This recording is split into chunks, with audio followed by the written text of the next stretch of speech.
When people think of medieval warfare, they usually picture swords, shields, and armored knights.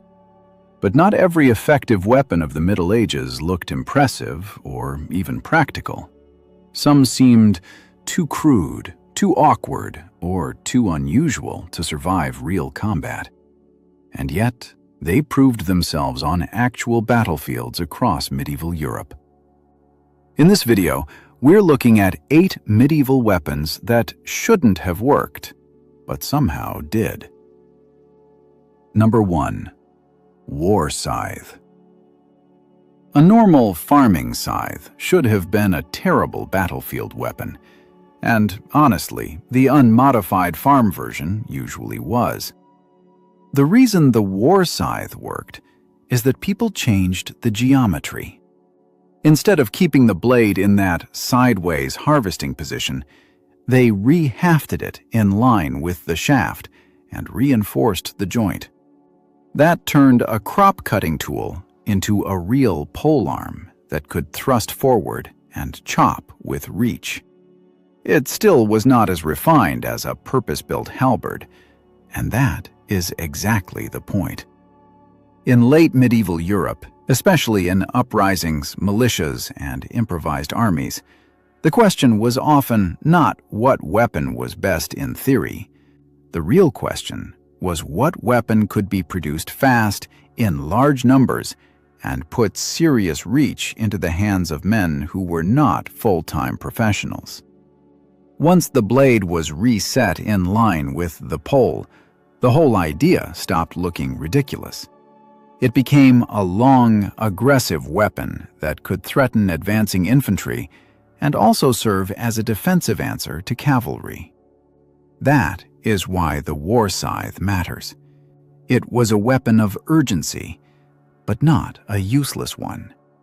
It solved the basic battlefield problem of distance at very low cost. So when people imagine peasants showing up with farm tools, they usually picture desperation. What they should picture is adaptation. The medieval war scythe worked because it was not just a farm tool anymore. It was a simple but smart redesign that gave ordinary fighters a weapon with leverage, reach, and enough offensive force to matter in a serious fight. Number 2. Staff sling. Then there is the staff sling, which at first sounds even less convincing. It is basically a sling attached to a stick, and that makes it sound like somebody took a simple weapon and made it more awkward for no reason. But in medieval warfare, especially siege warfare, awkward was not the same thing as useless. A staff sling seems to have been almost exclusively a military weapon, and sources tie it to siege use in early medieval Europe. Anglo-Saxon word lists connect it with siege warfare, and Iberian pictorial evidence suggests town defenders were still using staff slings in the 12th and 13th centuries.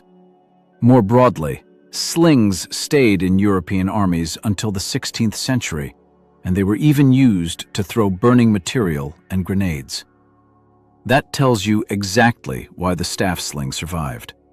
It was cheap, it used ammunition that could often be gathered locally, and it was perfectly suited to the kind of fighting where defenders wanted to drop force into a packed area instead of picking one man cleanly out of a line. A bow was faster and better for direct shooting in open battle. A staff sling did a different job. It let defenders on walls, in towns, or behind cover throw stones and other projectiles in a high arc without needing expensive kit. So this was never about elegance. It was about getting a useful amount of destructive force out of a very low-cost system.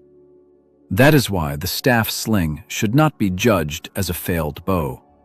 It was more like poor man's light artillery, and in a world of long sieges, defended gates, and crowded assault points, that made it much more practical than it looks.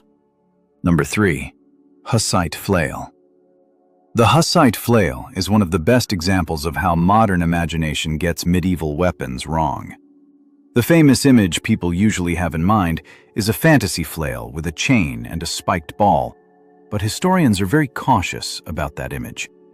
What the Hussites actually used in the 15th century was much more grounded and, in a way, much more interesting. Agricultural flails reinforced with iron and adapted for military use. On paper, that still sounds like a bad idea. A threshing tool does not sound like something that should hold up in serious battle. But the Hussites were not fighting like tournament knights. They built a system around war wagons, crossbows, early handguns, disciplined infantry, and fighters drawn in large part from non-elite backgrounds.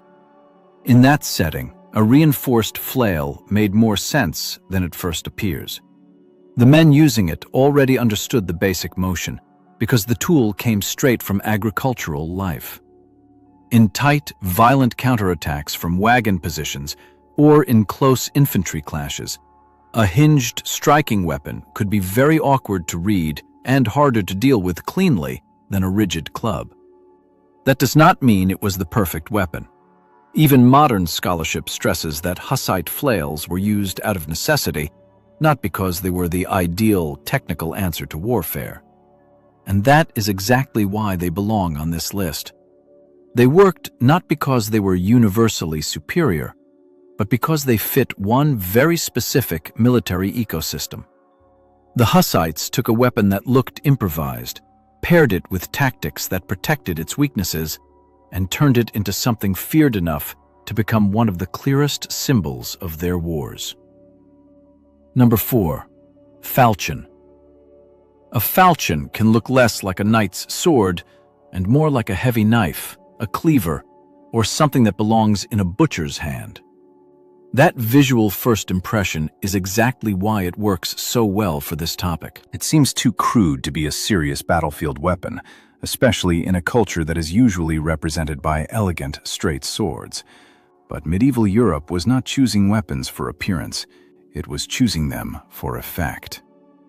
Both museum material and Royal Armoury's interpretation are very clear that the falchion was a single-edged, cleaver-like sword designed for cutting, and by the 15th century it was commonly used as an infantry sidearm, while also appearing with cavalry. That tells you a lot. The falchion was not some weird side branch that nobody trusted. It had a real job. The weight-forward blade gave it strong cutting authority, which mattered in a world where not every enemy was wrapped in the best plate armor. Against lighter armor, padded clothing, exposed limbs, and the chaotic reality of close combat, a hard cut could still be a very practical answer. And, just as important, the falchion did not pretend to be all things at once. It leaned into one strength. It was honest about what it wanted to do. That also helps explain why it does not look noble in the way later audiences expect. A falchion was not built to flatter ideas of chivalry. It was built to hit hard and cut well. So the surprise is not that the falchion existed. The real surprise is that more people do not notice how rational it was. It looked crude because crude was part of the point.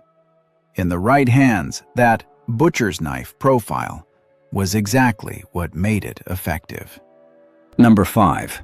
Ahlspiess. The ahlspiess, or all-pike, may be the strangest looking polearm in the whole list, because it barely seems finished. There is no big axe blade, no broad spearhead, no dramatic hook. It is basically a long, stiff steel spike mounted on a staff, and some examples include a round guard at the base of the head to protect the hand. At first glance, it seems absurdly specialized. Why carry a polearm that can barely do anything except thrust? But that question only makes sense if you forget what late medieval fighters were up against. Better armor changed the logic of weapons. In that world, a broad cutting surface was not always the best answer. A narrow, rigid point could be much smarter. Royal Armories identifies the ahlspiess as a thrusting spear form with a rondelle to protect the hand, and surviving examples at the Met make the design even clearer.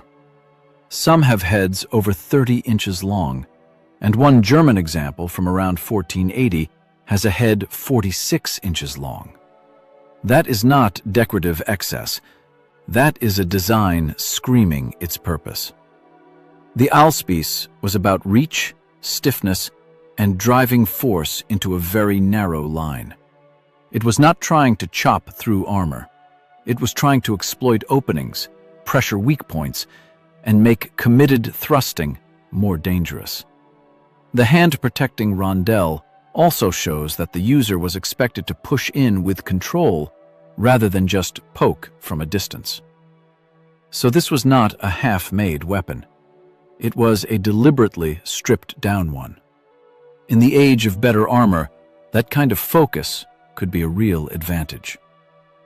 The ahlspiess worked because medieval weapon makers stopped asking one weapon to do everything and started building some weapons to do one hard job very well.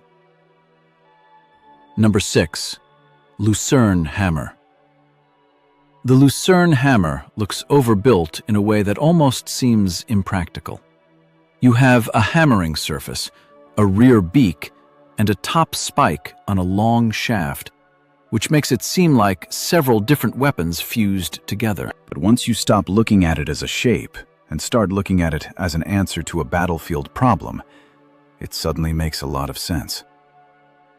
The key fact here is that long-shafted war hammers were popular with Swiss infantry, and the so-called Lucerne hammer replaced the halberd in some cantons. That is not the story of a curiosity. That is the story of a weapon that earned real trust. The reason is pretty straightforward. Armored opponents were hard to deal with using just one type of attack. You wanted impact, a point, and control over distance. A Lucerne hammer gave you all three. The hammering face concentrated force into a small area. The rear beak offered another way to catch, hook, or punch into vulnerable spots.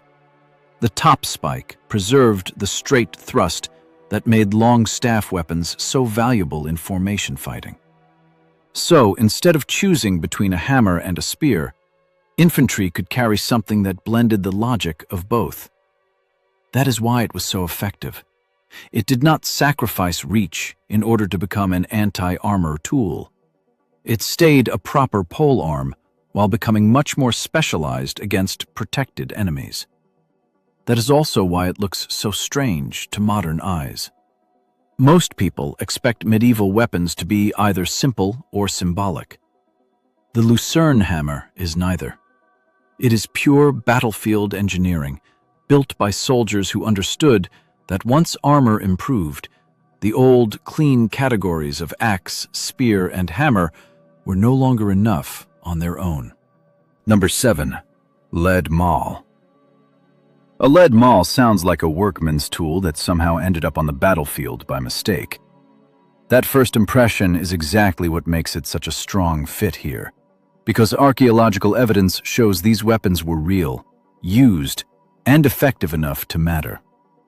Research on lead warhammers from the Burgundian siege of Neuss in 1474 to 1475 shows that lead hammers appear in inventory lists, illustrations, and actual finds, and experimental tests with replicas showed that they could be effective against thin plate armor.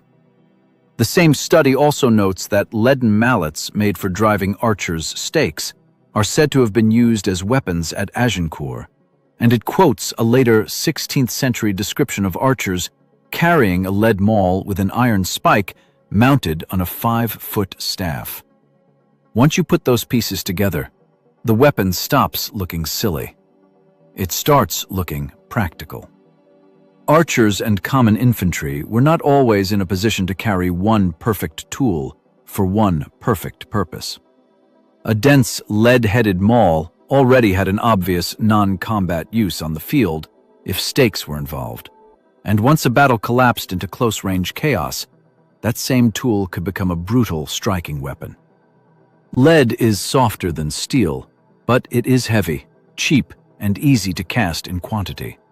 It also deforms on impact, which can dump force in a nasty way, even if it is not a miracle armor breaker. That is the real lesson here. Medieval soldiers were not choosing these weapons because they were primitive.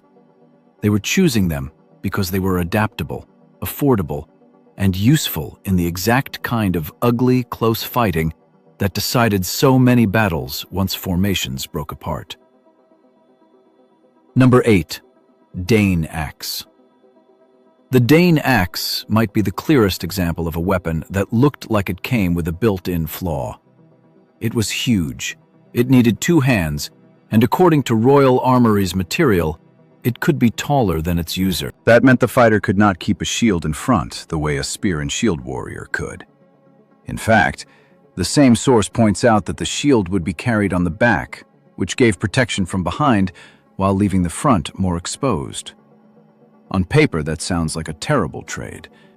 And yet, the Dane axe became a real battlefield weapon in medieval Europe and was famously associated with housecarls, the professional bodyguard class of the English king. Once you understand the construction, the logic becomes easier to see. The British Museum describes one Viking battle axe with a markedly expanded blade that is very thin but thickens immediately behind the edge. That is a smart design, not a clumsy one. A thin, broad blade could deliver nasty cutting force without turning the whole head into a dead block of iron. Add the reach of a long haft, and the Dane axe becomes something very different from the cartoon version people imagine. It was not just about raw power. It was about striking from farther out, hitting around the shield line, and using leverage to generate serious cutting effect. In other words, the weapon accepted a weakness up close in exchange for dominance at a slightly longer distance. That is why it worked. It was dangerous in trained hands, and it made sense in the kind of disciplined fighting done by elite warriors who knew how to use reach and timing instead of relying only on frontal protection.